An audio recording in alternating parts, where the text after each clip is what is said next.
Your Dog's Friend is a nonprofit 501c3 whose mission is to help keep dogs out of shelters by educating and supporting their humans. We promote positive method of training and behavior modification through stress-free methods.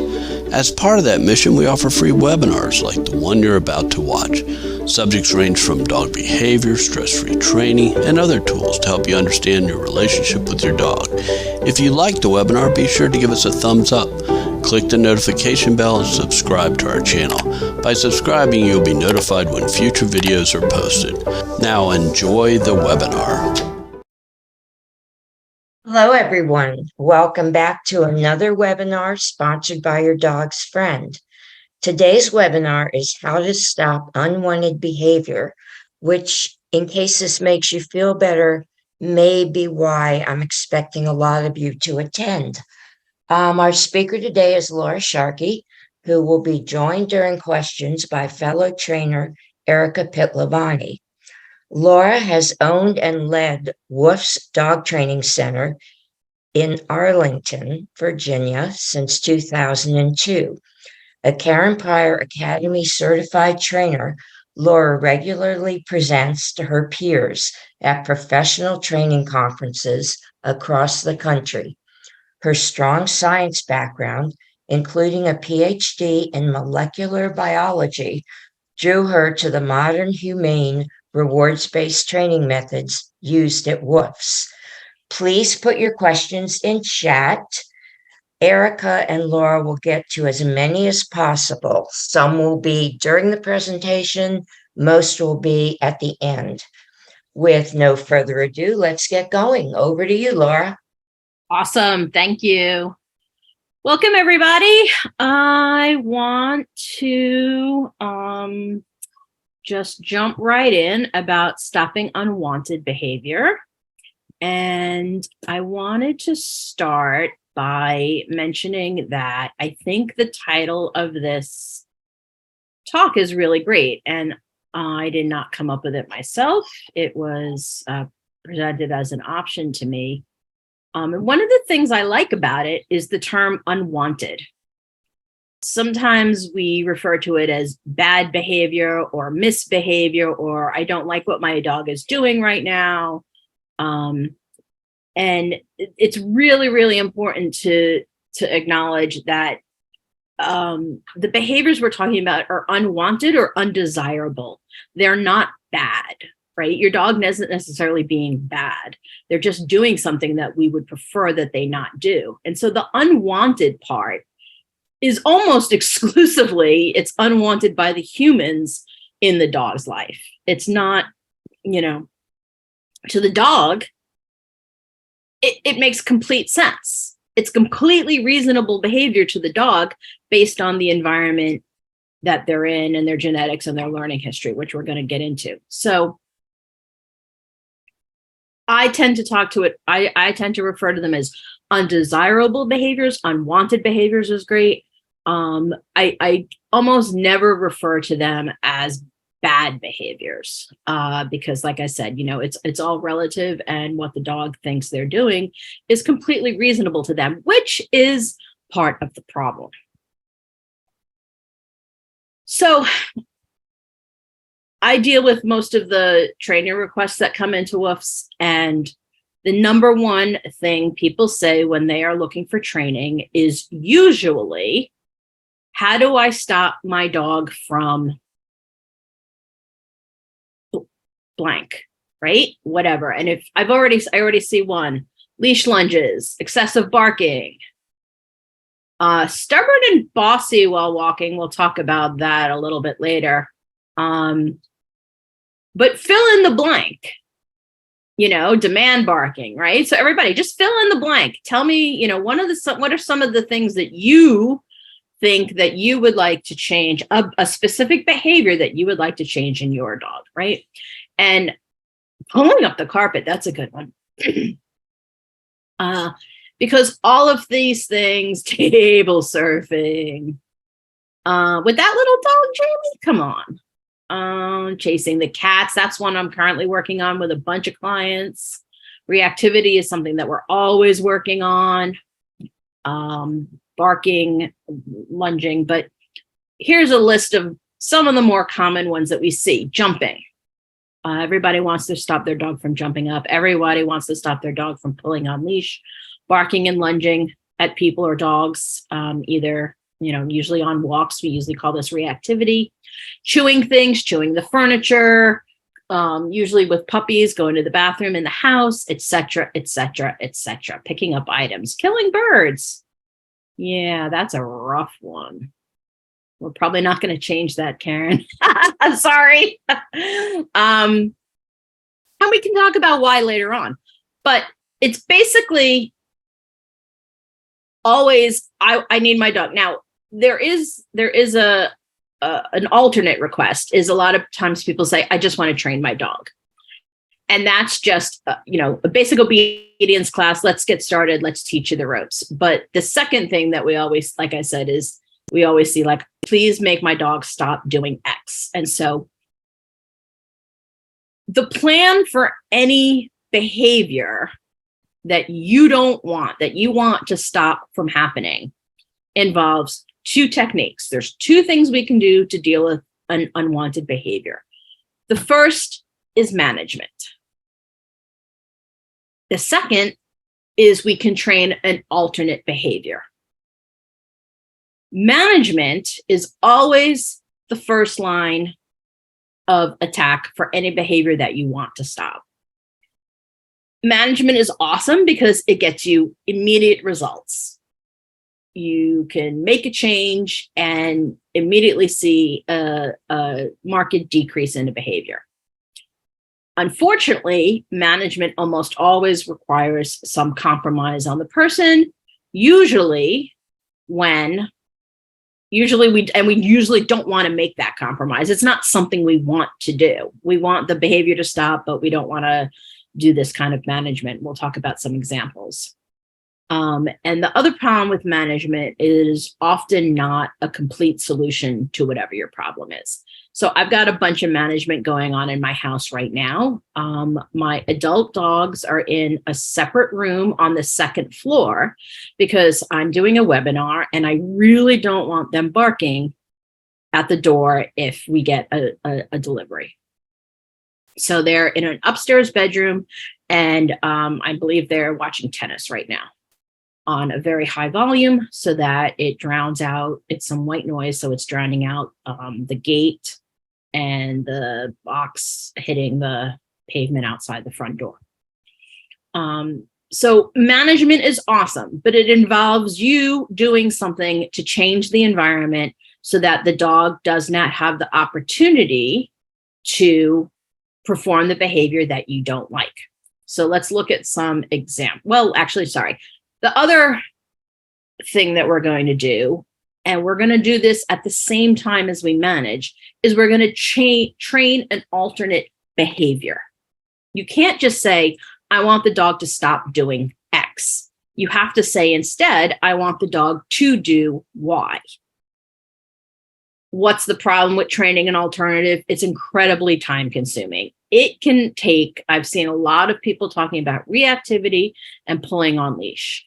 It can take 2 to 24 months to teach a puppy to walk nicely on a leash. It can take a year to train a dog to station in a location while there are people in the house that they don't like. So training takes a really long time. You need to train an alternate behavior and you have to put in the time, and it has to take a priority in your life if you actually want it to happen. So training an alternate behavior is time consuming. The other thing about training the alternate behavior is you can't use it in the meantime. You can't use this alternate behavior until it's fully trained. So you can't train the dog to walk at your side while you are out on walks with the dog pulling. You have to train the walking at your side separately. And then once the dog really has it reliable, apply it to walking outside. So it's frustrating because you have to train this thing out of context and then apply it when you need it. And so again, and it takes a long time. And then finally, because it's hard and because it takes a long time and because you can't use it right away, it's often left as an incomplete task. And instead, we just deal with the behavior that we don't like. We implement management tools and we complain a lot. Oh my God, I wish the dog would stop doing that. Oh my God, I wish and as a trainer for a really long time, I cannot tell you how often I have to like sit down with myself and be like, okay, you need to stop yelling at the dogs for doing X. You are a trainer. Figure it out. And then we have to think about it, come up with management solutions, come up with a training plan, and then implement the training plan. The good news is that once I implement a training plan, I think it actually goes faster than I expect, but I do always expect it to go to take a long time. So one of the management things I'll talk about that we have a bunch of management things in our house. One of which is that, we live in a 1950 something small Arlington brick house that has very little light. And so, of course, I want to have the window blinds open all the time. But if the blinds that face the front of the house and the living room are open, the dogs are going to bark at the window. It's just what they're going to do. Could I train the dogs not to bark at the window? Yes, I could. It would be a daunting task. We live in a multi-dog household, and dogs naturally like to bark at passersby. It's just a natural behavior for them. And so I am not going to do it. It's too much work. It's too much time. And so instead I keep the blinds in the front of the house closed. That worked for a while. And then one of our dogs figured out if she sits on the staircase, she can look out of the windows at the top of the door and still see people. So we had to use management to put an opaque film on the top of the door. So what is the compromise for us? The house is dark. It's darker than I want it to be. We have a very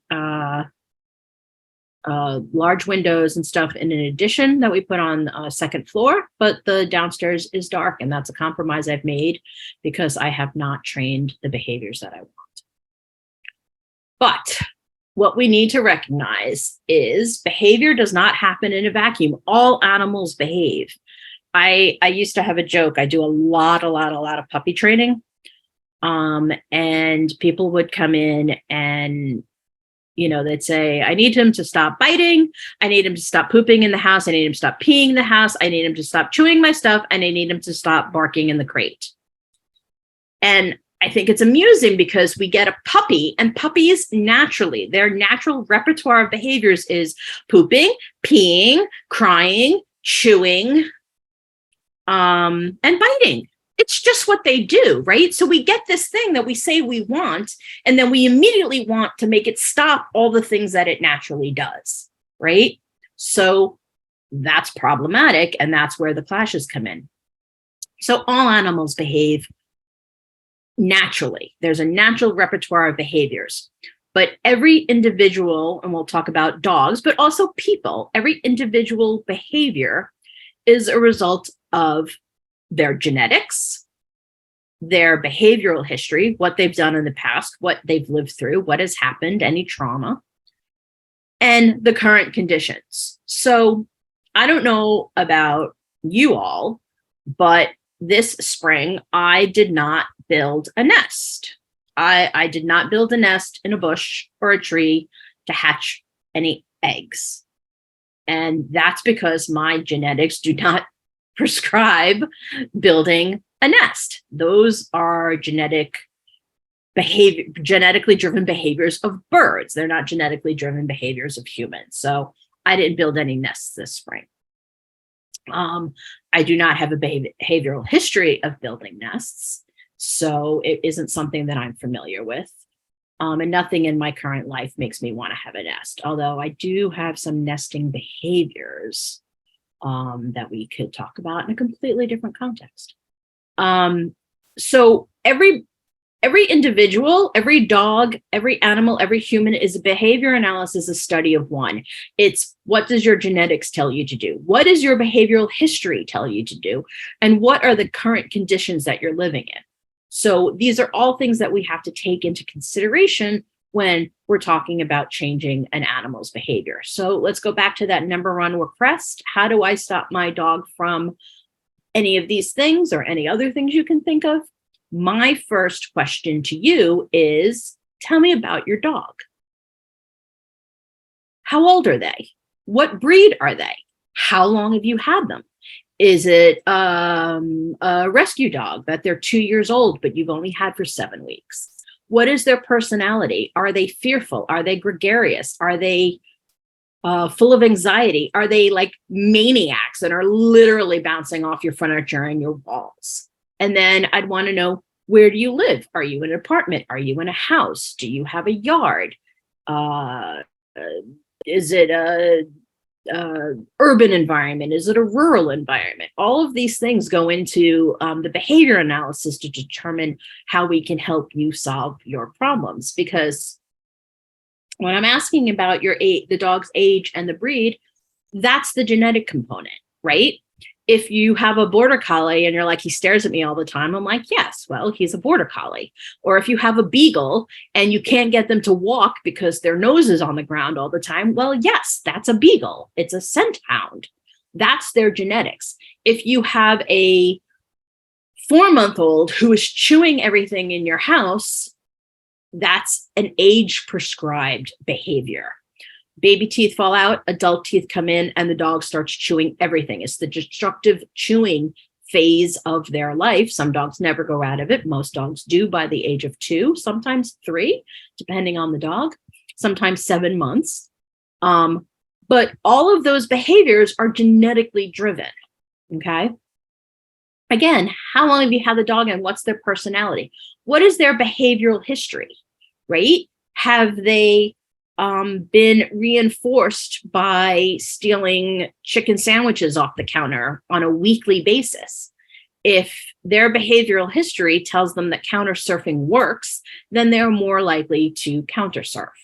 How long have you had them? Do you even know their history? Sometimes if you adopt an adult dog, 7 months, 8 months, 10 months, 2 years, whatever, you have no idea what their behavioral history was. And we're kind of dealing with a black box. And then where do you live? What is the environment that the dog currently lives in? What are their current conditions? Do you live on a really busy street that has lots of cars, trucks, buses, people? We live on a street that is walking distance from one of the major high schools in Arlington. And so 3:30 every afternoon during the school season, we have many teenagers walking past our house. And then some of them are loud and some of them have skateboards and some of them are bouncing basketballs and some of them are listening to loud music. And it's just something that we have to deal with. That's our current environment. That is the environment that the dogs are behaving in. So all of this is important.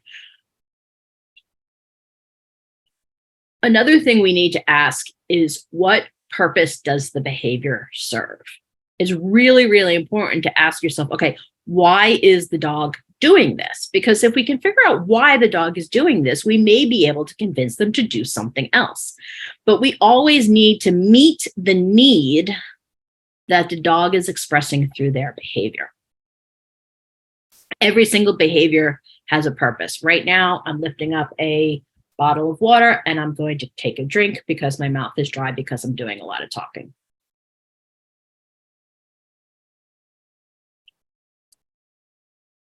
Every behavior has a purpose, and we always need to ask, why is the dog doing the thing?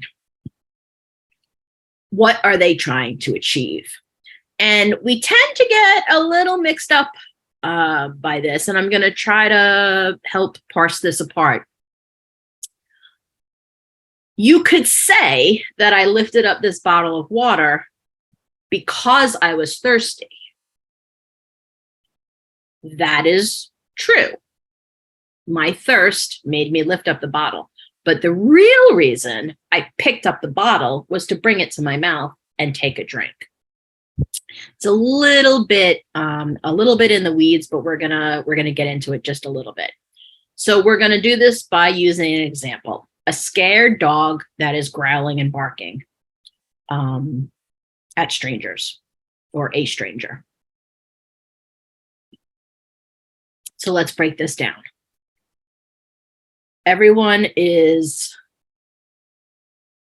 going to be thinking to themselves, okay, well, the dog is barking because they're scared. And that's not quite true. The emotion behind a behavior is not necessarily why they're doing the thing, but it is the environment that the animal finds themselves in. Fear is not the purpose of or the function of the bark. It might be the cause of the reason they want the thing, but fear is not the purpose. The purpose is to create distance. So I don't know about you, but there are plenty of times where I'll see a dog and I'll be like, oh, hey, how are you? Can I say hi? And the person will be like, sure, you can say hi. And I'll bend down to offer my hand to the dog, and the dog will lip curl, or give me a low growl and just bare its teeth at me. And I immediately pull my hand back, stand up, and usually take a step back, right? The purpose of that behavior, the barking, the growling, the lip curling, the snarling, is to create distance. The dog is saying to me, you need to back off. And if I have any sense, that's what I will do. I will back off because the dog is saying, back off, or I might need to bite you. Okay. So the purpose of the behavior is creating distance. The reason for the behavior is the fear. Fear is the setting condition. Fear is the condition the animal finds itself in that makes it then want to perform a behavior to create distance. And to really change a behavior, we need to distinguish between these two things. We need to distinguish between what are the conditions under which the behavior occurs and what is the function of the behavior.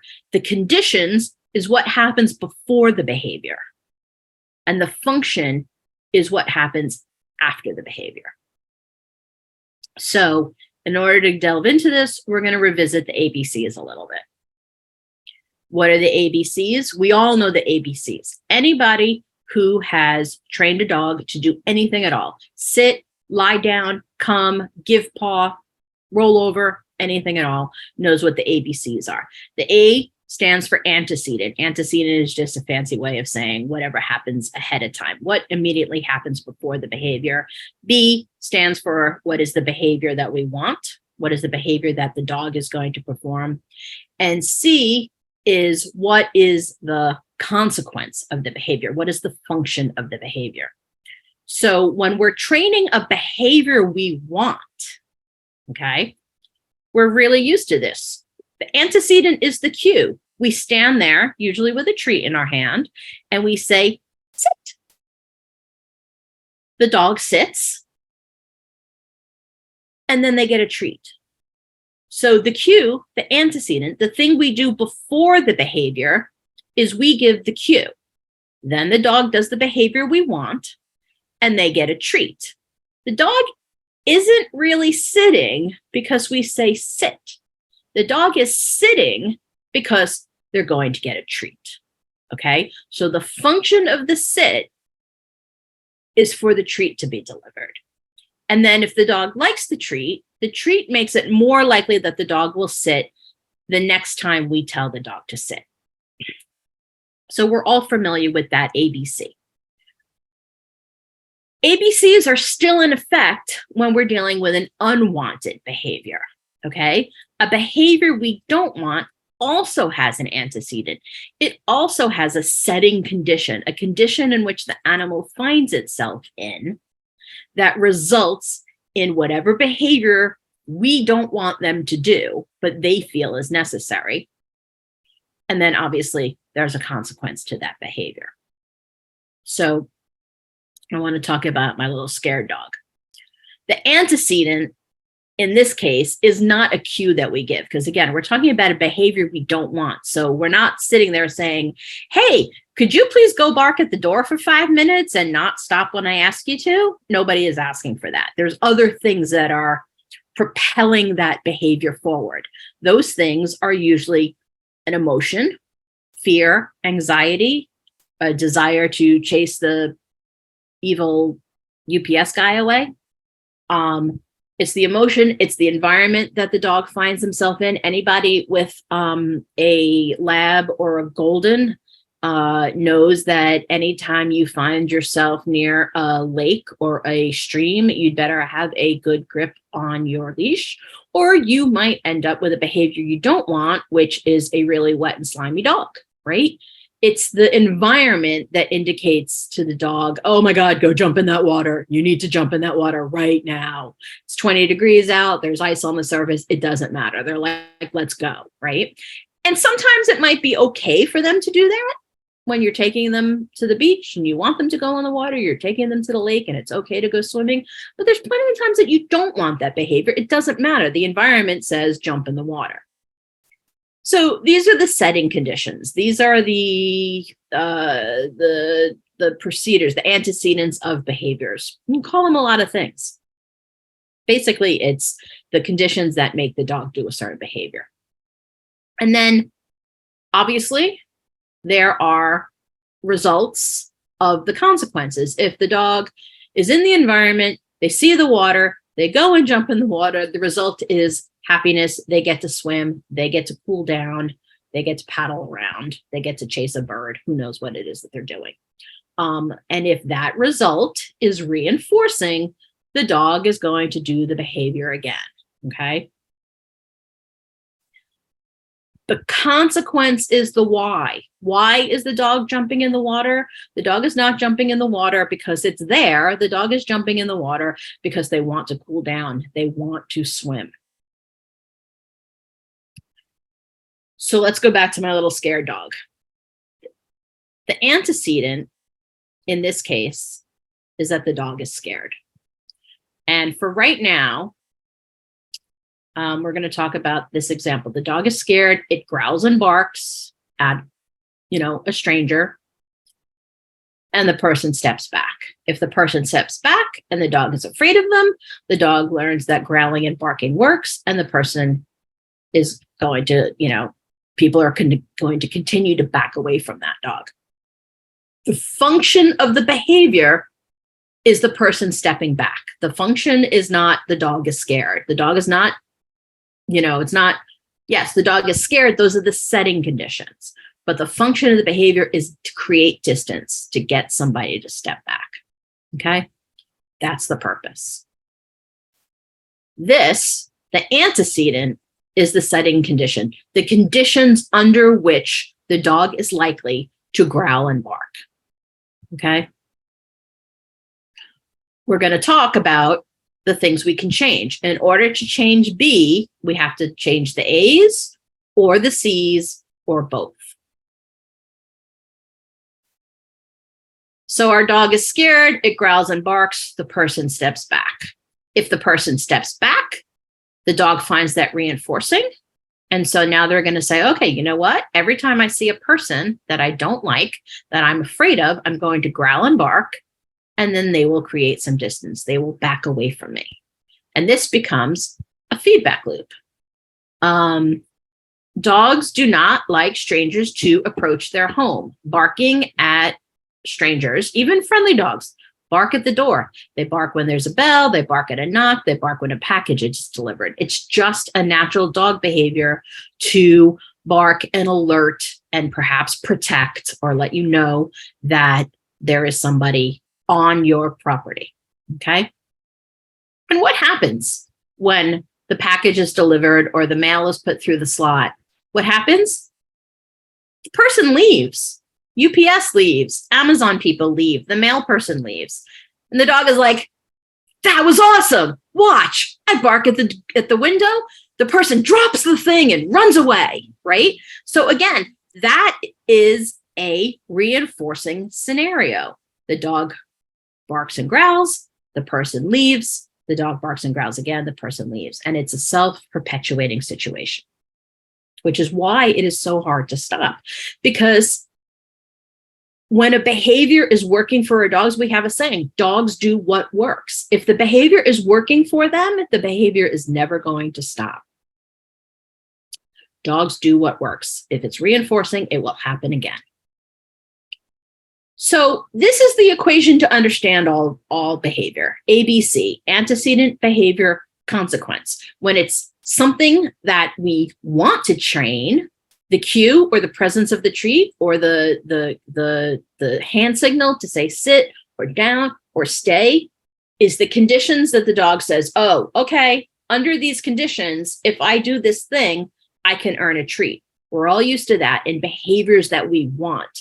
But we have to remember that the ABCs are also in effect for behaviors we don't want. And in order to change those behaviors, we have to adjust the A's and the C's. The A's and the C's are what influence whether the behaviors occur.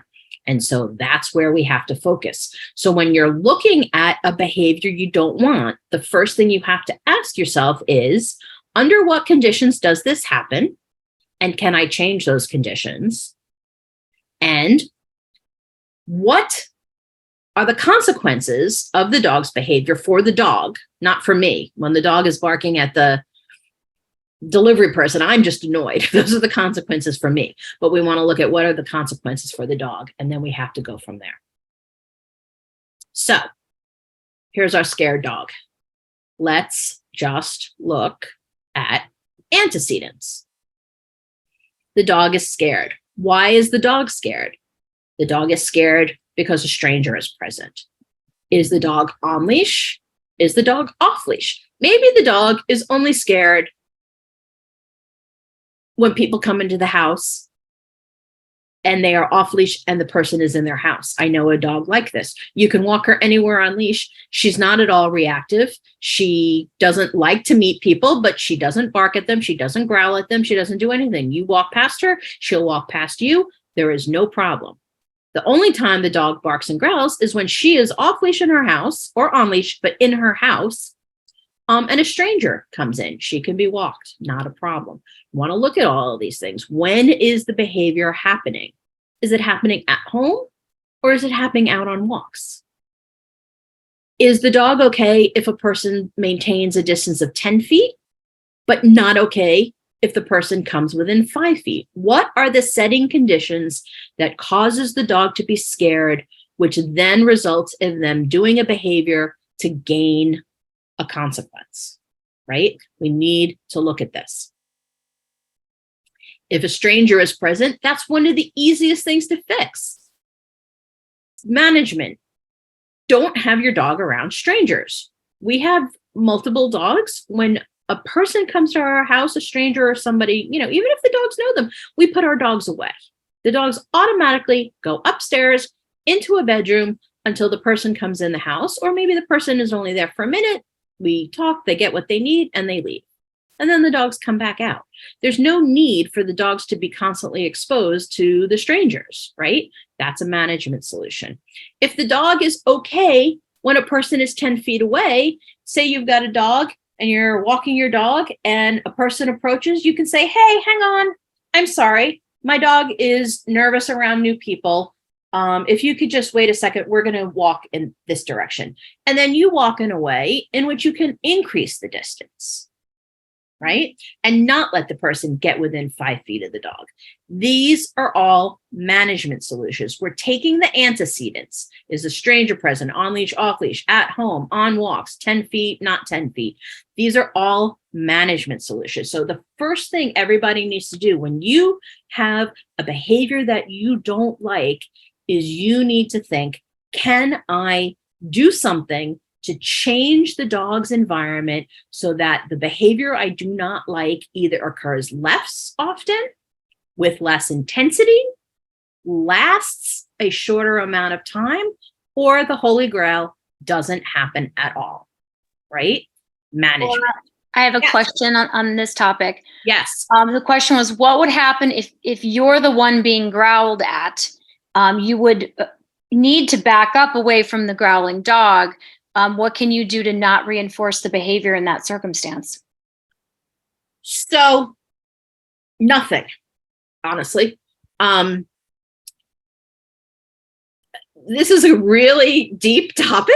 In that situation, if the dog is scared and you are backing up, that is the right thing to do. You are not going to reinforce the growling and the barking, because that behavior is driven by an internal emotion. It is not driven by you backing up. And if a dog is scared enough to bark or growl, the right thing to do is to reinforce that and back up so that the dog doesn't need to take the next step, which is nipping or biting at you.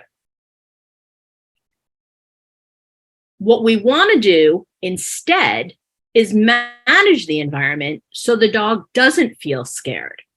Now, this example is a little bit tricky because it's dealing with an emotion.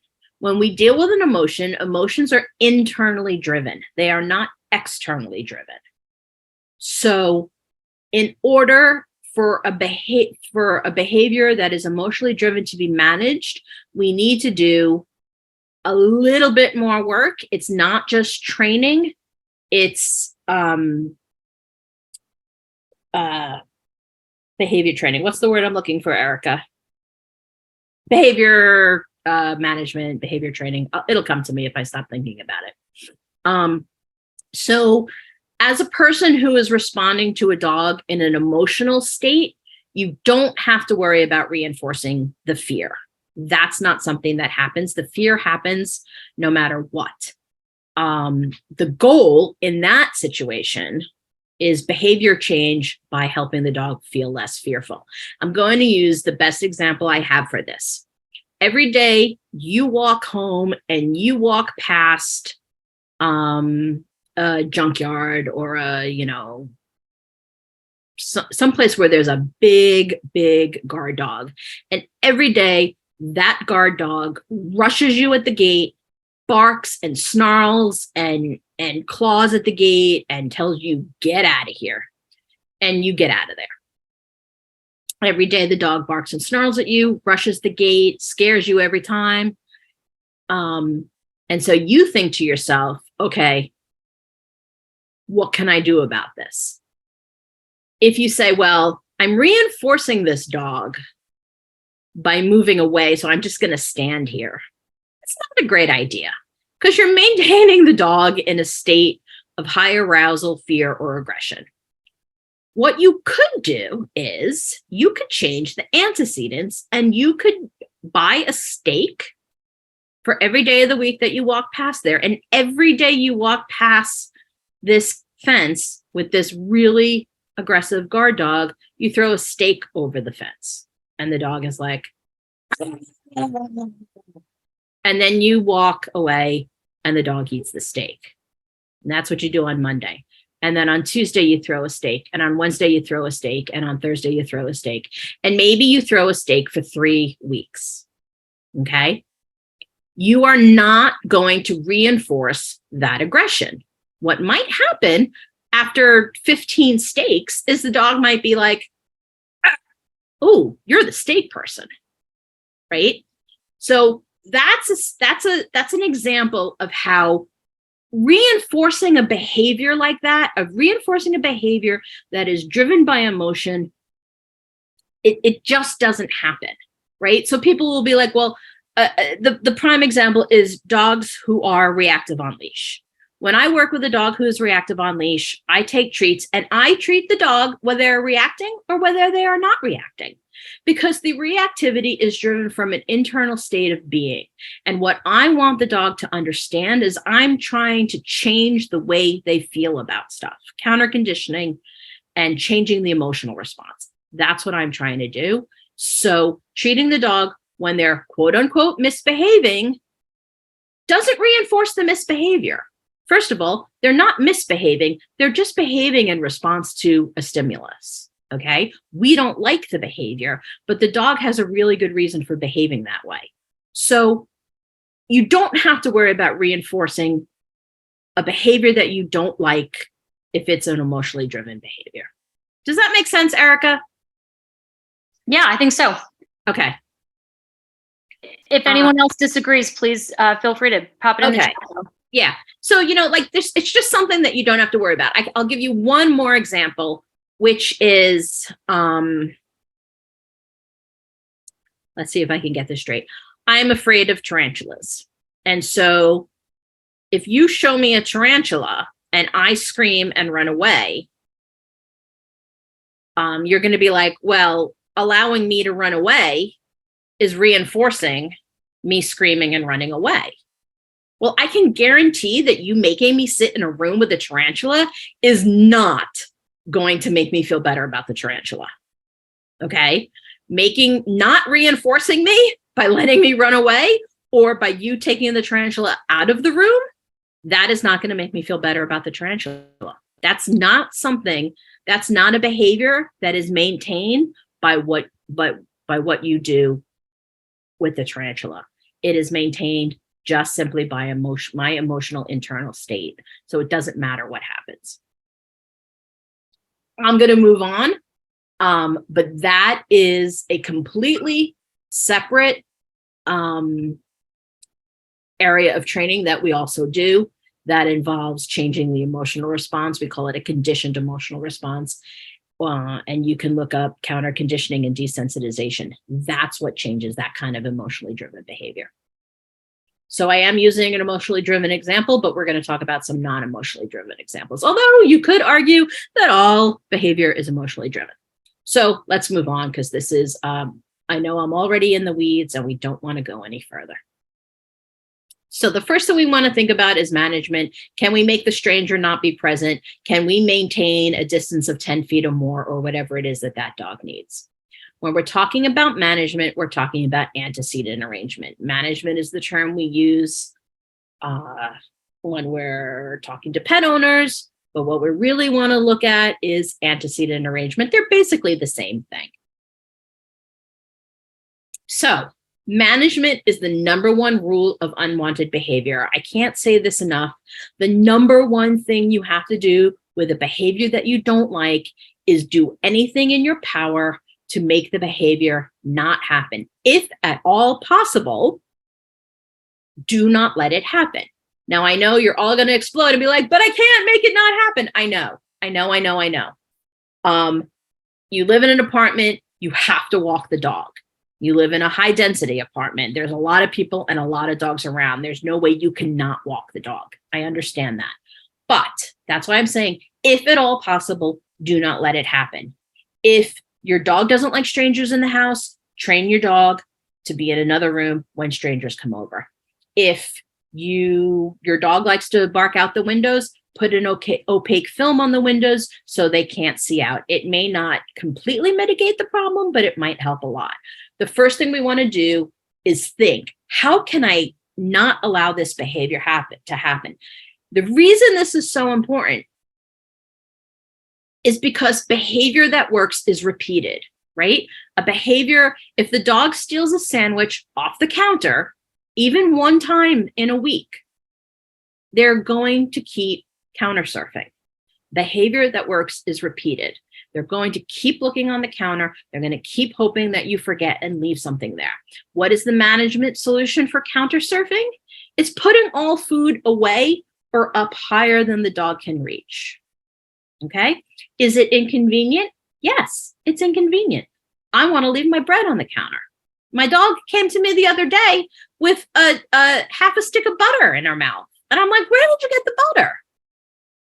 I know where she got the butter. My nephew left the butter on the low counter and didn't put it back in the refrigerator or up on the high counter. And the dog took it. She's like, hey, look, I have a half a stick of butter. I'm like, great. I took it away from her. She brings me things that's awesome, right? But any behavior that works is repeated. The brain gets comfortable with repeated behaviors. There are two really great books on the market about habits. One is from several years ago. It's called The Power of Habit. It's a really awesome book. And then there's a new book that came out just a year or two ago called Atomic Habits. They're both excellent books about habits and how hard they are to break and what you need to do to break them. And I don't like the term break, but it's colloquial. We all know what it means. What we are trying to do with our dogs is when they have an undesirable behavior, we're trying to break the habit of that behavior occurring. And the brain gets comfortable with repeated behaviors. If your dog always steals off the counter, that just becomes what they do in the kitchen, right? It's just what they do. It's a repeated behavior. A client of mine some years ago had a border collie. She was awesome client. She was a piano instructor. She was a piano teacher. And she told me, practice doesn't make perfect. Practice makes permanent. If you practice on piano, if you practice a song and you get the same note wrong over and over and over again, it's not perfect. It's permanent. It is much, much, much harder to change that wrong note after you've played it wrong 50 times. It's much easier to take a moment, stop, and get it right, because the more often you play it wrong, behaviors that work get repeated and the brain gets comfortable. A lot of people call this muscle memory. Muscles don't have memory, but your brain has memory. And what is happening is the behavior that's happening is getting worn in on a synapse level in your brain, right? And so that it becomes faster and faster and faster. This is what we call a habit. If anybody drives a standard shift car, when you're first learning it, it's really, really hard. But because you get this muscle memory or this groove, right, in the way you do things, the behavior goes from being difficult to being automatic. And that's a change in your brain. Okay. So when a behavior is repeated, you get that change in the brain and it becomes just what you do, or it becomes just what the dog does. The first rule of changing a behavior you don't like, changing a habit, is antecedent arrangement. And I am going to confess to you my biggest antecedent arrangement fail and win. I will eat any ice cream in this house. If there is ice cream in the refrigerator, I will eat it. The number one way to get me not to eat ice cream in this house is to do antecedent arrangement, is to do management, and is not to buy ice cream. Because the only thing stronger than my desire to eat ice cream is my laziness of not wanting to go out and buy it. If I'm home at night and there's ice cream in the fridge, I will eat it. If I'm home at night and there's not ice cream in the refrigerator, I will sit there and be like, do I really want to go to 7-Eleven? And almost always the answer is no. Okay. So by antecedent arrangement, I can break the habit of eating ice cream at night. Just don't have ice cream in the house. This is all those 2 books that I mentioned, The Power of Habit and Atomic Habits. This is all written down there because the same rules that apply to unwanted behavior in dogs apply to unwanted behavior in people. Okay? Because we're all mammals. All mammals learn the same. Everything is applicable to both people and dogs. So practice makes permanent. So management is the number one rule of unwanted behavior. Let's talk about some management examples. I've already mentioned, put the dogs away before guests arrive. If you know people are coming over, anybody who has multiple dogs, your friends and family know, do not knock, right? There are even doormats that say, don't knock. There's no need to get the dogs involved, right? Text me. We have cell phones now. Text me. Let me know you're coming. I put the dogs away and then you can come in the house. And my dogs are friendly to people. They get excited. They get aroused. So put the dogs away before guests arrive. I didn't leave my dogs downstairs today while I'm doing this webinar because I don't want them to bark. There's nobody else home. Normally there's somebody home. That's my management solution today. There's nobody home. My management solution is to put the dogs upstairs. I also exercised the 2 puppies. So far, they're still sleeping. My management is working. Opaque film on the front windows. People don't like this. They don't want to do it, but it is a quick and easy solution. Throw treats when you walk in the door. I have a client who has a young German Shepherd. and the German Shepherd like claws and loves on you and jumps, and this dog must weigh 50, 60 pounds already. And she's really friendly and really exuberant, but it hurts. And so one of the things I told them is put some treats outside the house, grab treats when you walk in the door, throw treats on the floor. So the dog is scattering and looking and eating all the treats. And then you can maybe have a chance of having a little bit more control, or you can at least go into the other room, change out of your work clothes and put on something that's easier. And then you can sit down and greet the dog in a way that works. There's lots of management solutions for exuberant dogs when you walk through a door. Crate the puppy when you aren't home. The ultimate management solution is a crate, right?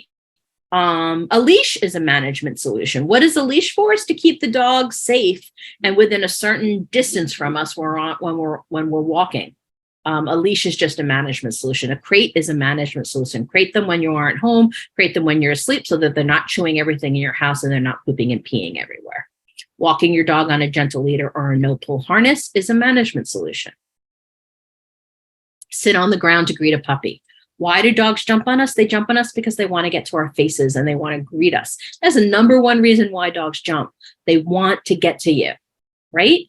Because they're friendly and they love you and they want to lick your face and show you how much they love you. And so one of the things you can do, especially with a puppy, to teach them not to jump is get on their level. Get down on the ground. Immediately sit or bend down and greet the puppy so that they don't have to jump to meet you, right? These are all possible management solutions. There's a couple of things about management that I said. You have to compromise. You might have to give up something, but it is sort of an immediate benefit to you. And then the other problem with management is it doesn't always solve the whole problem. And so what we say is manage. Oh, feed the dogs in a separate room. Sorry. That's a big one for me. We live in a multi-dog household. Our dogs don't eat in the same room. Nobody wants to do that. Nobody wants to eat while somebody else is eating, and then it just makes them eat faster, and it creates all this competition. Feed dogs in a separate room. However, what we say is manage until you train, right? So maybe I don't want to have the opaque film on my front windows forever, but maybe I put it up for now while I train the dog not to bark out the window, because the training part takes a really long time. I gave a previous talk like 4 or 5 weeks ago on building reliable behaviors. That's what you do while you're managing. You manage while you're building these reliable behaviors. But building reliable behaviors, I gave another whole 60-minute talk on building reliable behaviors because that's how much work it is, right? It's not easy to train an alternate behavior. You can also manage instead of training, right? Maybe I thought to myself years ago, well, we'll put up this film until we train the dogs not to bark out the window. Well, that never happened. The film is still up. The dogs occasionally bark. And I'm not going to train that. It's just too much work. It's too much time. I'm too busy training other people's dogs. My favorite example is walking the dog. You know, everybody is told you have to walk your dog. You have to walk your dog. I cannot tell you how many clients I have spoken to who have perfectly lovely backyards and they have miserable walks with their dogs. But for some reason, they think that they have to walk their dog. Cesar Millan made it very, very popular. You have to walk the dog. You have to walk the dog. You absolutely do not have to walk your dog. If you have a yard, if you have an alternate solution for where your dog goes to the bathroom, you have permission to not walk your dog if it's a miserable experience. Or maybe you stop walking your dog for 6 months while you are training them to walk nicely at your side, or while you are working on their emotional response to the presence of other people or other dogs. You have permission to not walk the dog. Now, of course, management doesn't work for everybody. You live in an apartment, you have to walk the dog, right? What I'm saying is you can manage until you train, you can manage while you train, or you can manage instead of training, but don't think behavior modification. Who wrote that? Yes, That's the word I was looking for before. Thank you, Karen.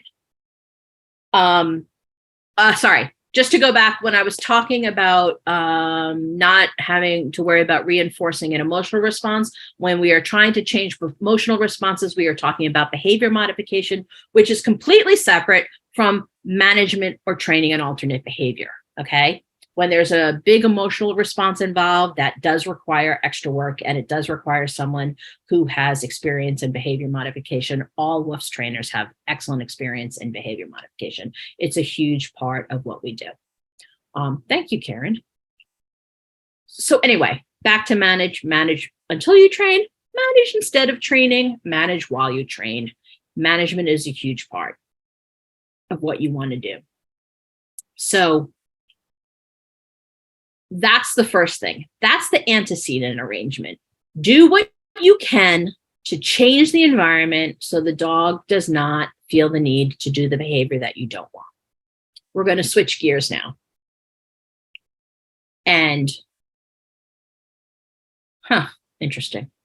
I want to talk about what the other option is to change behavior. Antecedent arrangement is the first prong of attack. Management, antecedent arrangement. The second thing we can do is teach the dog to do an alternate behavior. If the purpose of the growling and barking is to get the person to step back so the dog feels more secure, what if we could achieve this level of security by teaching a different behavior? And one of the things we teach dogs who are afraid of other people or other dogs or people approaching or strangers getting too close is to go behind the owner. You can teach your dog, instead of going forward and going, to be like, you can teach them, you can say, hey, buddy, behind. And you can teach the dog to go behind you. And then you can say to the person, oh, hang out 1 second. My dog's really scared of people. Give me a second. We're just going to go around you on your left so that he doesn't bark at you, right? We're going to train a different behavior, a go behind. If it's a small dog, you can train them to jump up into your arms and you can carry them past the person. Sometimes that's enough. What we want to do is train an alternate behavior that still meets the function of the original behavior of growling and barking. You're still going to create distance. The dog gets behind you. They don't have to be close to the person. That's at least, another 2 or 3 feet of distance that you can create between the person that's coming at the dog. The new behavior that you want to take the place of the undesirable behavior it's just a new habit. It's just a habit that is incompatible with the old habit, but it has to meet the same function of the behavior or the dog's not going to buy it. They're going to be like, no, that doesn't work for me. So how do I get him to stop doing X is not the right question. The right question is, what do you want them to do instead? You can't say, do not behave, right? And when you say, I don't want you to do X, that's what you're saying is, I don't want you to do that. Well, nature abhors a vacuum. The dog is going to do something. And if you want it to be something that it's a behavior that you want to have happen, you have to say, okay, I don't want you to bark and growl. I do want you to go behind me. So you have to rephrase it to what you want instead of what you don't want. So how do I get him to stop pulling on leash is rephrased as, how do I get him to walk by my side, right? You can't just say, I don't want the dog to pull. You have to say, what do you want the dog to do? If there is something you want the dog to do, we can train that. So walking by your side is not pulling. This is known as teaching an alternate or an incompatible behavior for the dog to do instead. Prime example is the dog cannot be jumping on you and sitting at the same time. So if you can train the dog to sit on cue as they're approaching you, They can't sit and jump at the same time. This is an incompatible behavior. They can't do both things at the same time unless they are Schrodinger's dog inside a box, okay? So you can teach an alternate behavior or you can teach an incompatible behavior. We've already done too much jargon, but these are known as DRAs or DRIs, the differential reinforcement of an alternate or the differential reinforcement of incompatible behavior. What you need to know is we're just going to train them to do something that we like instead of something that we don't like. Alternate behavior needs to serve the same function as the original behavior, or you're not going to get buy-in from the dog, right? And it needs to be equally or more reinforcing. And then it also needs to be a behavior that the dog already knows. And here's the hard part about training an alternate behavior. You can't train it in situ. You can't train the dog to walk at your side while you are walking.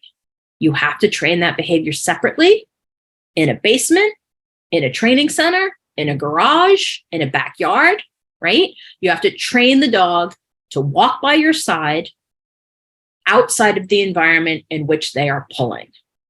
And then you have to then take the behavior that they already know, and then you can apply it to walking out on the street.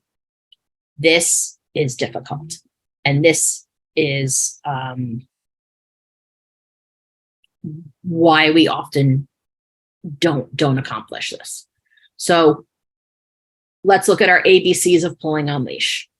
The antecedent, what is the environment? You're outside, usually outside of your yard. You're usually in public, right? And the dog is on a leash. Why is the dog outside? Well, you need to walk them. They need to go to the bathroom. You want to get them some exercise. You want to take them from point A to point B. And so in order to keep them safe, to keep them from running off, you have them on a leash, okay? That's the setting conditions of the dog pulling. The behavior is that they're pulling. Why are dogs pulling?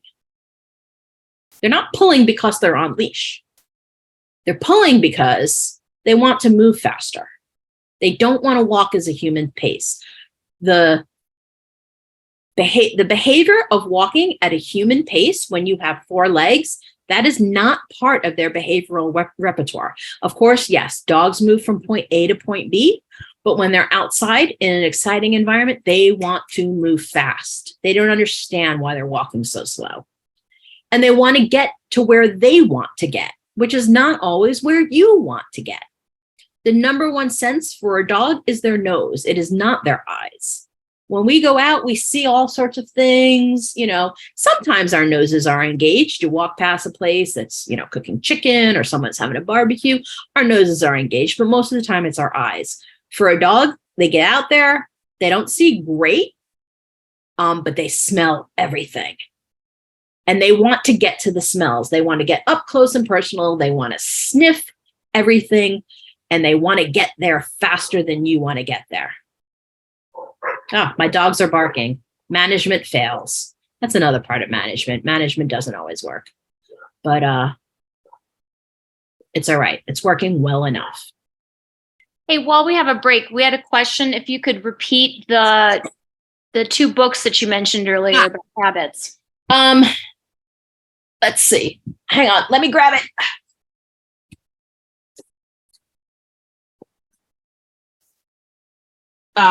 This is, can you guys see this?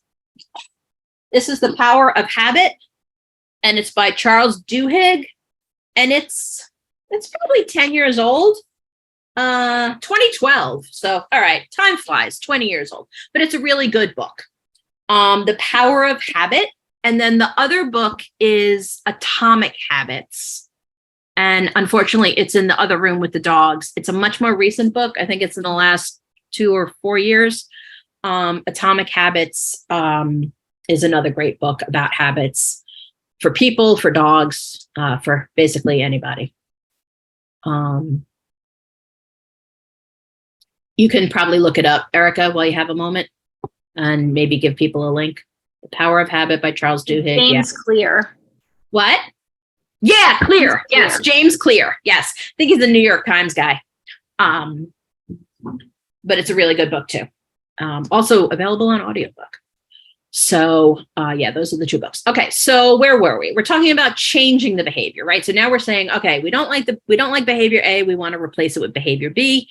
In this case, we're talking about pulling on leash. Let's not worry about the antecedents, right? We're not going to worry about those anymore. That's management. Use a gentle leader, use a front attach harness, use a long leash, so whatever. That's what you can change on the antecedent side. We're going to talk about changing the behavior. The behavior is that the dog pulls on leash. What is the new behavior? The new behavior needs to respect the reason for the old behavior. They need to be able to move faster. They need to get where they want. Right? So we're going to change the consequences. How can we do this? Let's think about this. The first thing you need to do when you want to change behavior is say, okay, what behavior do I want instead? And then you have to think, how am I going to train that? And does it serve the purpose of the original behavior? The new behavior is walking next to you. We're assuming walking next to you is not pulling. Needs to serve the same function, and it needs to be equally or more reinforcing. This is really, really important. If, puppies are up. That's all right. We'll survive. It needs to serve the same, but it needs to be equally or more reinforcing. If you want your dog to walk at your side and not pull ahead to go sniff a lamppost where 15 other dogs have peed in the last 24 hours, you had better make it worth their while, right? So the reinforcement you have, which is almost certainly a treat, has to be really high value. It has to be equally or more reinforcing than the behavior that they want to do naturally. Okay? And then the third condition is it needs to be a behavior the dog already knows, which means we have to train it separately. So the new behavior is walking next to the person. They need to want the treat next to you more than they want to sniff the ground. That's one way of approaching it, saying, okay, if you walk at my side for an entire block, I will feed you 7 meatballs. A little training hack. Costco sells Italian style meatballs that are amazing dog treats. I'm not going to say that they're the healthiest thing, but they also work as a great snack for the human if you get caught out and are a little bit hungry during your training session. So the dog needs to want the treat next to you more than they want to sniff the ground, which means the treat has to be super high value. Okay. There's another thing we can do. What if we compromise? And what if we say, if you walk next to me for 4 steps or 5 steps, I will then release you to go sniff anything you want for 2 minutes, right? So what we're doing is we're using the thing the dog naturally wants as a reinforcer for the behavior we want, right? So we can say, okay, you can't pull me 24/7, but I know you want to get to these sniffs. So if you walk with me for 5 paces while I feed you meatballs, I will then say, I will give you the leash and I will let you sniff everything in this area. And then we will walk again and you will walk with me for 5 paces and I will feed you meatballs. And then again, I will let you sniff for 30 seconds, right? So we can compromise. You do what I do. I let you do what I want. I let you do what you want, right? This is training. This is a compromise. And then what we would want is over time, we take more and give them less. So when we're first doing this, we might say, you give me 3 paces and I let you sniff. And then a week or 2 later, you give me 5 paces and I let you sniff. And the week or 2 after that, you get 10 paces and then the dog gets to sniff. And in a year, you have a dog that can go on a nice walk with you and you only give them 3 sniff breaks, right? But when I say a year, I actually mean a year. It can take a very long time, especially with a young dog, to teach them to walk nicely by your side. It's just really challenging, okay? So we can say, okay, well, you know what? I'm going to give you some great, great treat for you doing what I want, and you'll get 7 meatballs on our walk. Or we can compromise and we can do some nice walking and some nice sniffing. Or I'm just going to buy you a long line and I'm going to walk you on a 15-foot line. And I'm going to take you to places where there aren't a lot of people and there aren't any cars and nobody's going to get tied up and you're not going to run into other dogs and you can walk on a long line, right? These are all different things. Now, there's still rules about walking on a long line, right? You still have to teach that. But these are just 3 ways that you can use individually or in combination to get a different behavior other than pulling on the leash. Okay? Remember, leash is a management tool, right? Another thing you could do is train the dog to walk off leash, right? Leash is a management tool. Now, most municipalities, all municipalities have leash rules. But if you wanted to, you could get rid of the management tool altogether and teach the dog to walk at your side. Is that realistic? No, it's absolutely not realistic. The dog sees a cat, they run across the street, not safe, right? I'm just saying that we need to look at this holistically and say, okay, well, I'm going to use the leash as a management tool. I'm going to use a gentle leader as a management tool. But then I'm also going to train them to walk by my side in exchange for what I can give them, what we can work out together as a compromise. Puppies are playing. It's adorable. Okay. What's the problem with all this training is it takes a lot of time and effort. I gave an entire 90-minute talk on how to train complex behaviors and have a really reliable behavior. So it's not easy. And I will be perfectly honest with you. Training behaviors from the start, when we go to a class and we train behaviors that we like, is so much easier. It's better. It is so much better to start a habit that you want right from the beginning than it is to break an old habit and start a new habit, right? But if you've adopted a dog who is 14 months old, they have 14 months of habit that you had no control over, right? So it's not always an option to start off fresh, to start off right from the beginning. But it is harder to replace a bad habit with a new habit than it is to just create a new habit in the first place. I blame my mother for not feeding me more vegetables. That's why I eat all that ice cream. There's a question. Can you give an example of a long line rule? Right. So a long line rule is when I go on this side of the light post, you also go on this side of the light post so that I don't spend the entire walk untangling you from, large vertical objects. And that when you get to the end of your 15-foot leash, you stop and you wait for me to catch up and provide slack in the leash, or you come back to me when I call you on a long line, right? Those would be long line rules. And a lot of people use long lines. A flexi leash is just a long line. A retractable is just a long line that can be, extended or retracted. Long lines aren't great in highly dense areas. Long lines are terrible in highly dense areas, right? Everybody gets tangled up. Your dog can get too close to people who don't want them there. Your dog can get close to dogs. It's not an ideal situation, but if you have a dog who is really, really, really reactive, you end up being in the Midnight Dog Walkers Club, where you specifically walk your dogs before 6 a.m. and after 10 p.m., right? Because you don't have an option until you train or do some behavior modification. Thank you, Karen. So you might use a long line at night or when there aren't a lot of people around, or if you can go to a sniff spot, let your dog off leash, right? Or use a long line. Those are just some of the long line rules that I like my dogs to know, because I don't like untangling them all the time. All right. So what is the take-home message?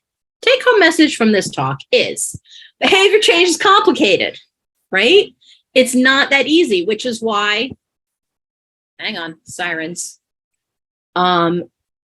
which is why there are trainers out there to help you with this. We can help you analyze the antecedents and come up with management solutions. And we can help you take the time to do the training of an alternate behavior. To change the B of the ABCs, you need to modify the A's, the conditions that elicit behavior, and or modify the C's, the consequences of an alternate behavior. Okay?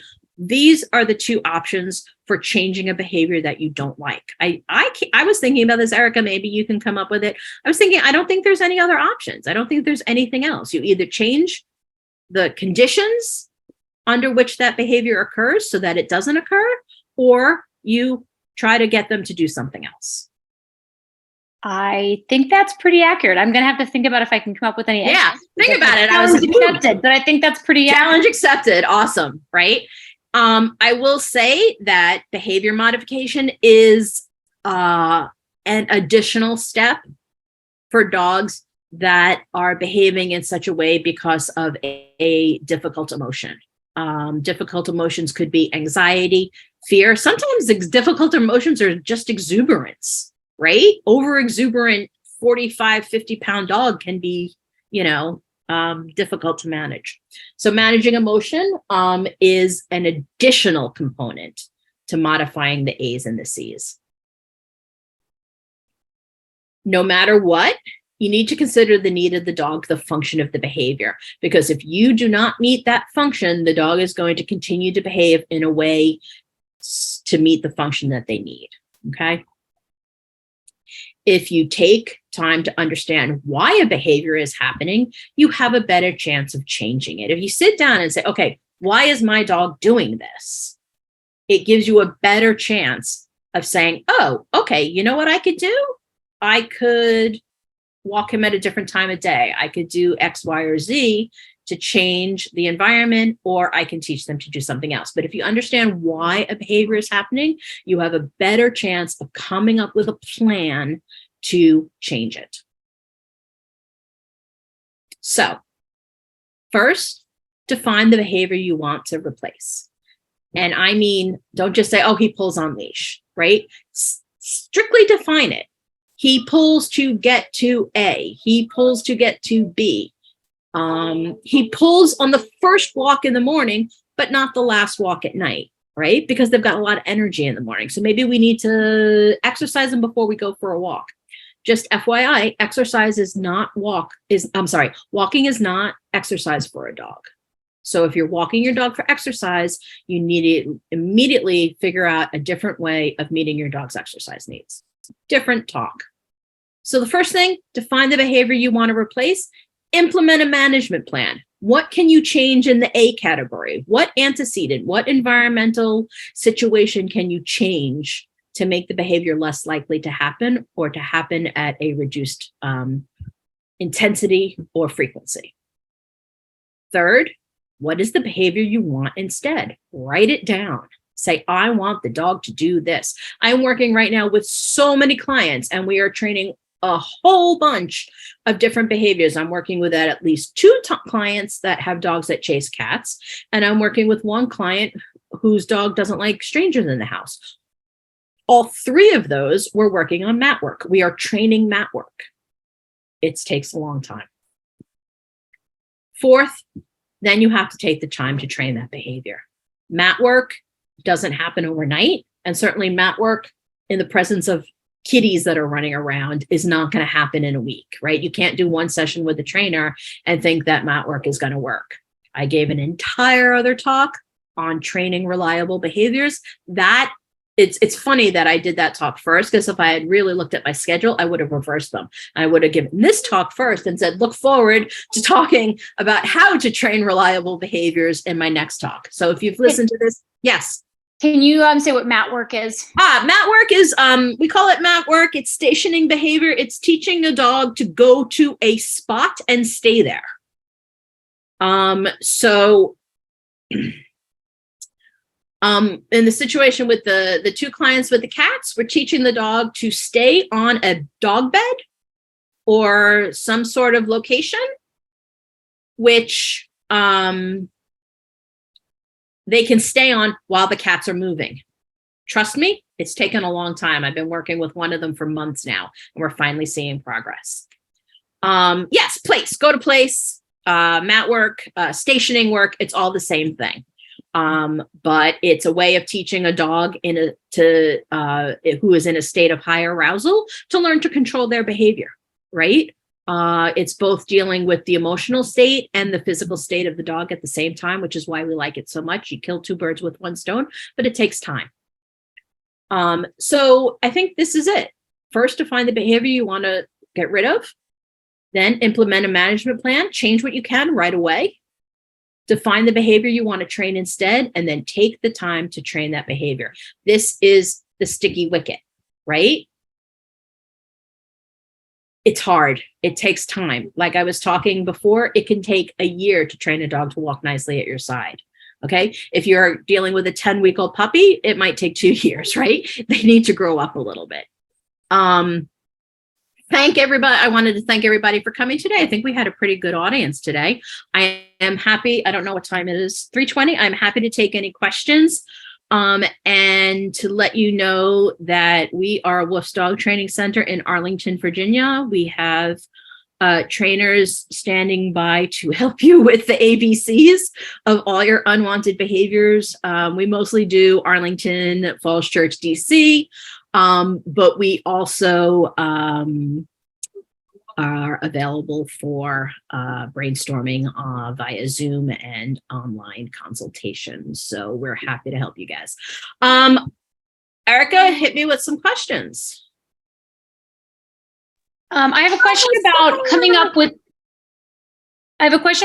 alternative behaviors. The question was, how do you come up with those sometimes? And I think the answer may be sometimes there isn't one, but when, what is a way that we can use to come up with those? Oh, I think you could always come up with a new behavior. All right. One example was rolling on dead worms. Ooh, okay. Well, some innate behaviors we can't change. Okay, so rolling on dead worms. What are some alternate behaviors? A really solid recall. If you can get the dog to come to you rather than rolling on, dead worms is interesting. Dead things is it's a problem in general. And if you can predict the behavior, I don't when a dog is about to roll, they're like sniffing, and then they get that head tilt and shoulder drop. If you see that head tilt and shoulder drop and can train a recall, right? For some hot dogs or meatballs, you have to say, okay, is a meatball more valuable than a dead worm? If your dog says no, the dead worm is more valuable than the meatball, then you may not have an option. Then you're going to have to rely on, I don't know, not walking your dog after heavy rains or something. But you might, with some really good training, be able to train a recall so that the dog doesn't roll in the dead thing. That's the first thing I think about when dogs roll and stuff. The antecedent would be not walking them around dead worms, but of course that can be challenging. So it's really, I'm thinking back to the person who said their dog catches birds, right? Yes. Kristen, is it you? Your dog is really catching birds? Yes, that was a Kristen question. I'm too lazy to be attentive all the time. There was just an article in the New York Times last week about not doing other things, not multitasking when you're walking your dog. You can do it. I know you recall too late, but you can do that. We can teach that dog not to. I will chime in that this goes back to your previous thing of how important is this behavior to you for it to change. And if the answer is not really that important, then that's fine too. Right. Then you deal with dead worms. I'll be honest with you. I would not train my dog not to roll in dead worms. I would be like, all right, you know what? I would train the dog to sit still in the bathtub. Right? So yes, Leslie was quoted in that article. It was awesome. So was Dr. Amy Pike. For those of you who are dealing with dogs with emotional issues that are causing unwanted behaviors, we have two great vet behaviorists in the region, Dr. Leslie Sin and Dr. Amy Pike. And I think Dr. Pike's person is now up at Friendship too. So I think there's 3. Oh, Karen Lee. Megan Ropsky is not board certified, but she's specializing in behavior at Friendship, and she is also awesome. Yes, she is also awesome. Yes. Okay, so I have a 4-year-old. Morgan had a question about the cat issues. She asked is the cat chasing you're working with now separate from intermittent cat aggression? Does the cat chasing and the cat aggression, are those 2 different things? So the 2 dogs that I am working with cats right now, they do not want to kill the cats. They are just overly excited by the cats, and they want to get to the cats and pounce on them and snuffle them.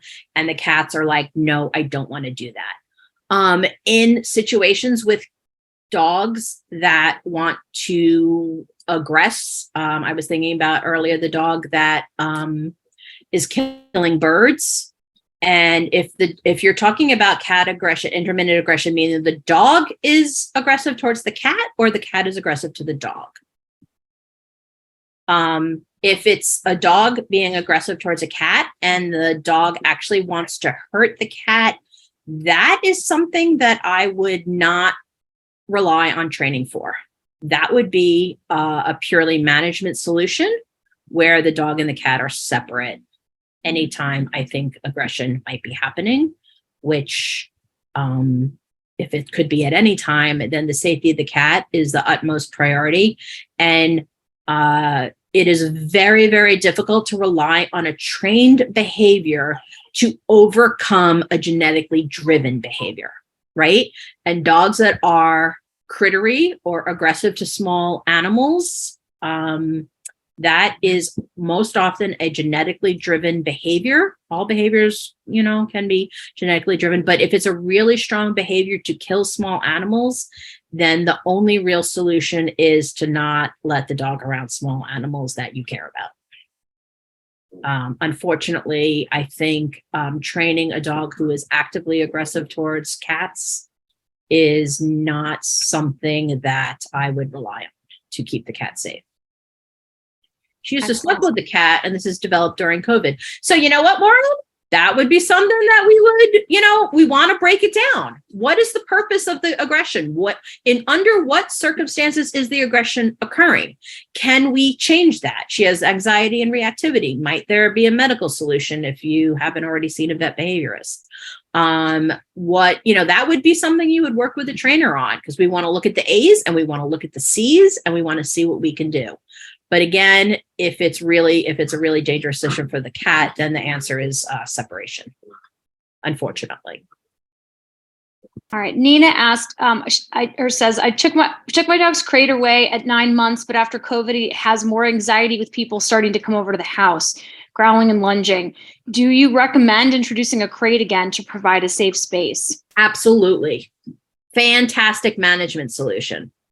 Right? Fantastic management solution that can solve your problem, right? We all want our dogs to be friendly to people, but a lot of dogs that were raised during COVID didn't get a lot of exposure. They missed out on their socialization period, and they missed out on the socialization ends at 14 weeks, but there is this maintenance period and this expansive socialization period during adolescence. And if they miss all of that, then they just may not like being around people. And while we can try to see if we can get them to like people more, it may not be in their behavioral repertoire because of either their genetics or their past experience, right? Those are the 2 of the 3 things I talked about. And maybe the answer is saying, you know what, buddy, I'm going to have somebody over tonight and I'm going to exercise you, and we're going to have really fun games 2 hours before, and we're going to have a really fun game after they go home. And in the meantime, you're going to be in your crate in a quiet room with a frozen stuffed Kong and a bully stick, and you don't have to interact with this person at all. So yes, that's a brilliant solution. It's also a really compassionate solution.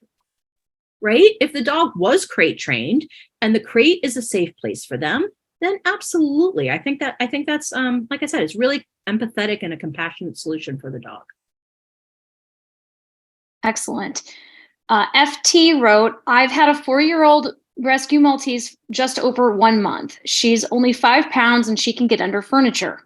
I want to train her to come when called. When should I start? I'm mostly focused now on having her trust me. So it sounds like the dog is fearful. If that is accurate, I would love to hear that. If the dog is fearful and is hiding under furniture, then the dog should be allowed to hide under the furniture. And what we would want to do, so here's what we have. We have a setting condition of fear and being in a new home. And those are the conditions under which the dog is hiding under the furniture.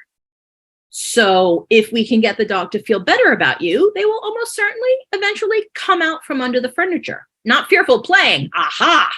That's a different situation. I'm so glad you said that.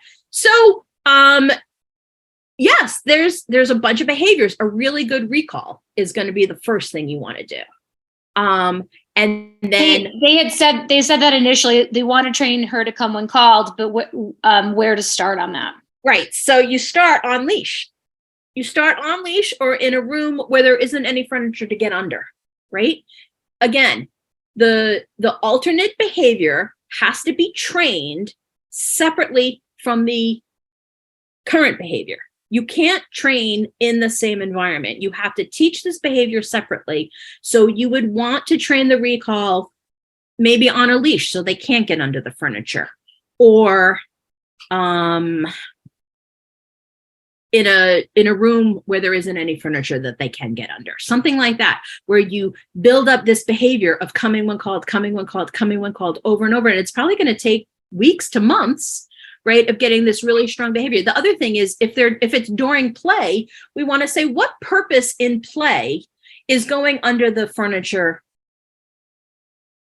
providing for that? Do they feel more comfortable? Is it, we would want to look at why are they going under the furniture and figure out if we could meet that need during play in another way. At the same time, we would be training a recall in different circumstances where the dog cannot get under the furniture. And then we would want to apply the recall when they go under the furniture. But this would be a full, training plan that would be implemented and trained slowly over time. Excellent. Sharon writes, I have a 20-month-old female burner that still uses her teeth and jumps when she gets excited. I've tried most of the typical methods to stop the behavior, but she just gets more excited. Any suggestions to help curb this behavior? Yeah, that's tough. So 20 months in a burner, I was talking about some dogs don't exit their, chewing stage until they're 2 or 3. Bernese mountain dogs, the bigger the dog, the longer it takes for them to get through these periods. So what we wanted, this would require a bunch of things. The first thing we would want to do is make sure that that behavior is purely playful and doesn't have an element of anxiety.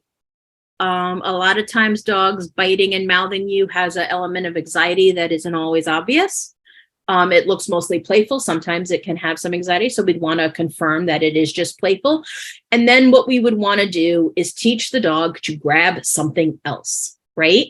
I would say we're not going to stop the dog from being exuberant and mouthy at 20 months, 22 months. I can't remember what it was, because they're an adolescent and this is the worst time. It's the hardest time to do anything. They're physically big, but intelligently immature, emotionally immature. So it's really hard. In this situation, I would try a redirection. No whining, almost to the point of teaching the dog to go pick up a toy. It's hard to answer these questions without meeting the dog and seeing the behavior, right?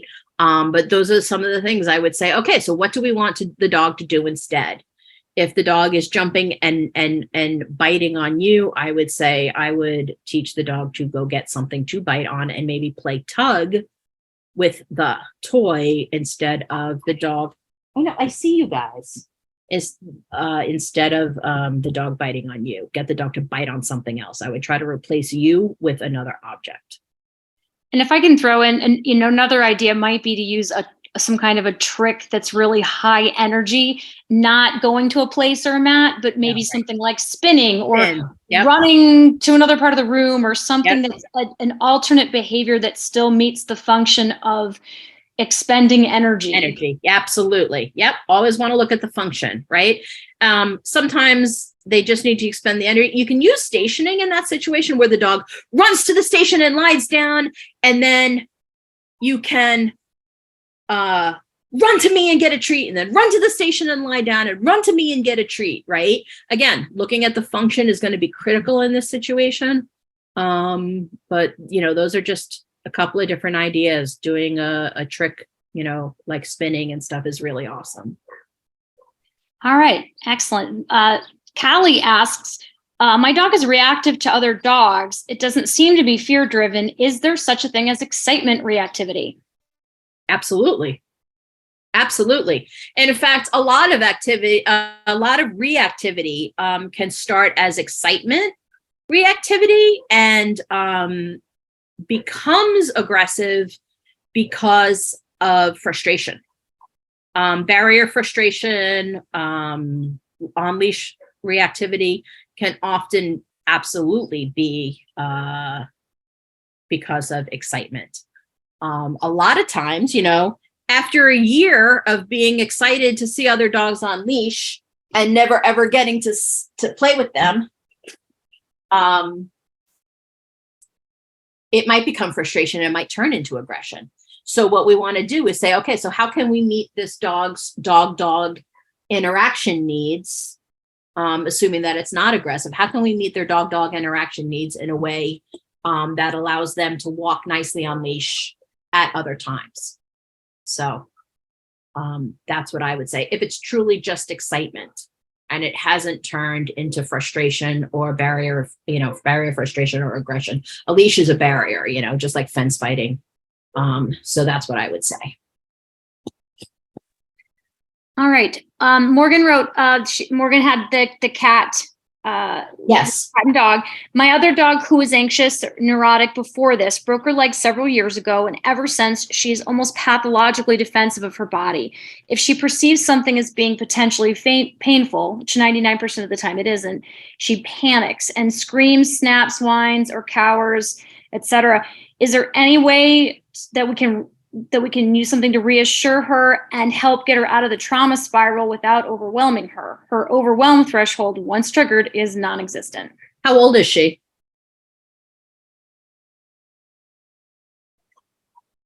6-ish. Okay.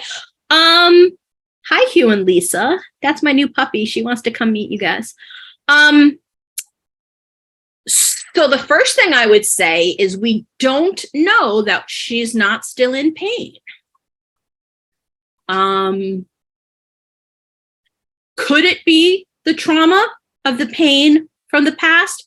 Absolutely. We all know how that happens, right? So it absolutely could be the trauma. And yes, we might be able to help her.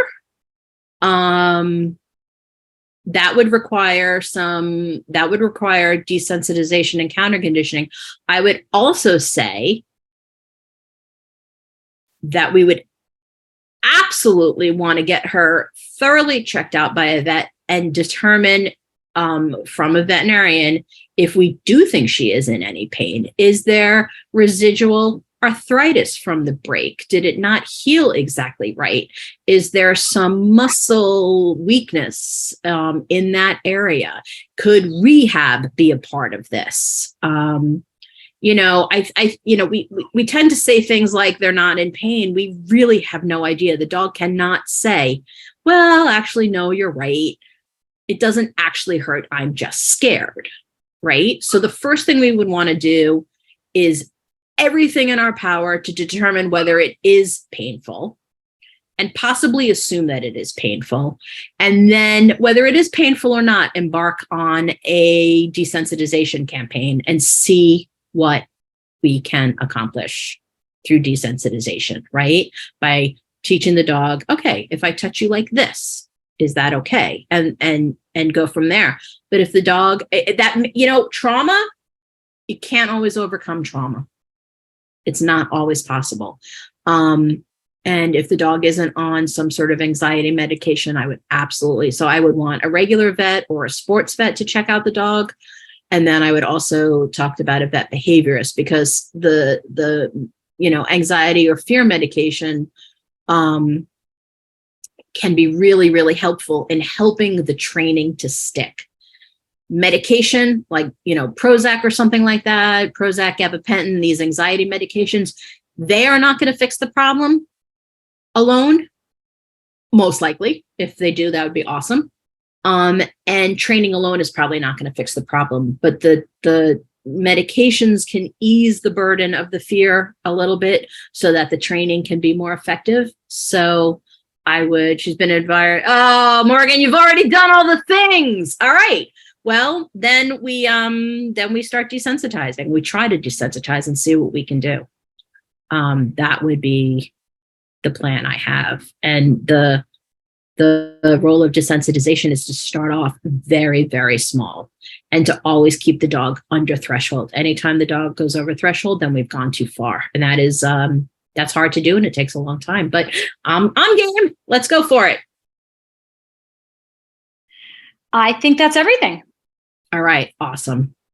Thanks, everybody. This is one of my absolutely most favorite topics. And I love working with dogs and changing behavior. All behavior can be changed. The one thing everybody needs to remember, all behavior can be changed. It may not change as much as you want it to, and it certainly will not change as fast as you want it to. But all behavior can be changed a little bit over time. So glad to see everybody. That was really awesome. I'm glad. Thank you for all Laura and Erica for a fantastic presentation. I think that's it. Thank you so much, Laura and Erica. Awesome. Thanks for having us. Thank Have you. a great afternoon. All right. Bye, everybody.